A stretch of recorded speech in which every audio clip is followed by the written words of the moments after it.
Здравейте хора и добре дошли в, надявам се, едно ново видео, в които ще говорим за кафе. Един израз, който може би сте чували е specialty кафе. Много пъти хората при нас остават от задължение, като им кажем, че предлагаме specialty кафе. Какво всъщност означава това? Specialty кафето най-често е арабика, обаче не всяка арабика е specialty кафе.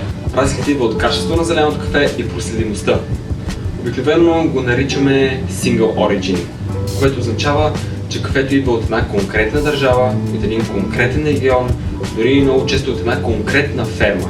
След това то се оценява от една асоциация, наречена Specialty Coffee Association, от професионални дегустатори и получава една оценка от 0 до 100.